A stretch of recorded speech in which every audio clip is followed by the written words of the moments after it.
બધાને લડી લેવું છે। જી હા, બધાને જોઈએ છે ટિકિટની ટકટક। સ્થાનિક સ્વરાજ્ય ચૂંટણીનું બ્યુગલ ફૂંકાઈ ચૂક્યું છે। ગુજરાતભરમાં રાજકીય ગરમાવો તેજ બની ગયું છે। 26 એપ્રિલે મતદાન, 28મી મતગણતરી છે।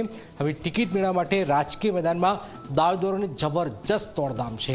જો ભાજપની સેન્સ પ્રક્રિયામાં આજે શું થયું છે, શા માટે એક બેઠક પર અનેક દાવેદારો થઈ રહ્યા છે, શું થઈ રહ્યું છે, આવું જોઈએ, જાણીએ, સમજીએ।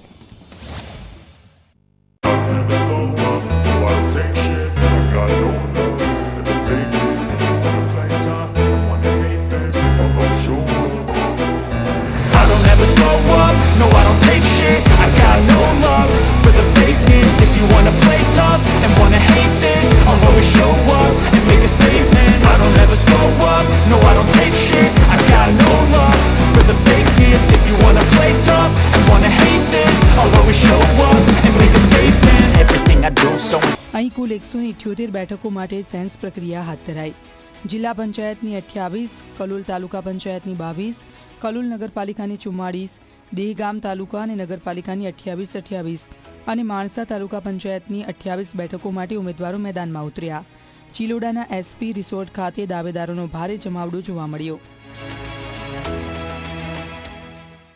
ગાંધીનગર જિલ્લાની મારી તાલુકા પંચાયત, નગરપાલિકા અને જિલ્લા પંચાયતની ચૂંટણીમાં અપેક્ષાથી પણ વધુ અને ખૂબ સારા ઉમેદવારો ચૂંટણી લડવા માટે ઉત્સુક છે। અને આવનારા દિવસોમાં જે રીતે ગાંધીનગર જિલ્લો હાલ પણ ભગવોમય છે, એક પણ મારી સંસ્થા આજે ભગવાથી લહેરાઈ રહી છે, ત્યારે આવનારા દિવસોમાં પણ એમાં સતત વધારો થાય। જ્યાં સીટો અમારી નથી ત્યાં પણ આ વખતે સંપૂર્ણ અમારી સીટો જીતીએ એ પ્રમાણે મારો પ્રત્યેક કાર્યકર્તા બુથ સુધી કામે પણ લાગી ગયો છે।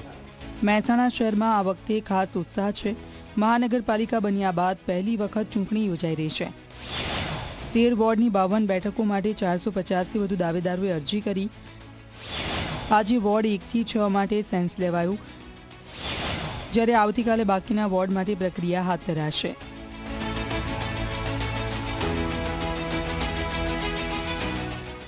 ફર્સ્ટ ટાઈમ જ દાવેદારી કર્યો છું અને છેલ્લા 11 થી 12 વર્ષથી પાર્ટી સાથે જોડાયેલો છું અને સક્રિય સભ્ય છું।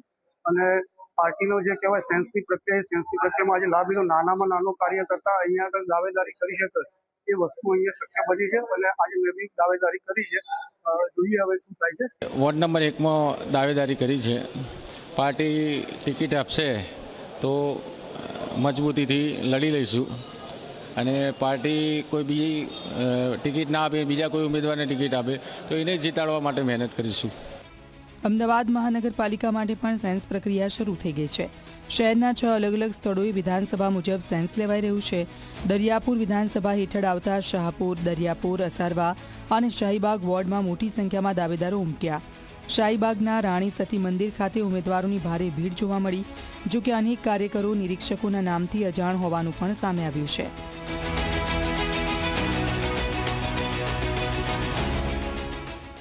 અમદાવાદ મહાનગરપાલિકાના 48 વોર્ડની 192 બેઠકો માટે ઉમેદવારો નક્કી કરતા પૂર્વે ભાજપ દ્વારા દાવેદારોની સેન્સ લેવાની પ્રક્રિયા શરૂ કરવામાં આવી છે।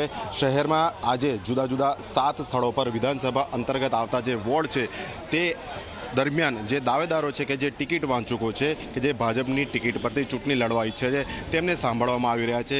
આ પ્રક્રિયા અંતર્ગત આપ જોઈ શકો છો જે દરિયાપુર વિધાનસભા છે તેનામાં આવતા દરિયાપુર, શાહપુર, અસારવા અને શાહીબાગ વોર્ડના જે ટિકિટ વાંચુકો છે તે અહીંયા પહોંચ્યા છે।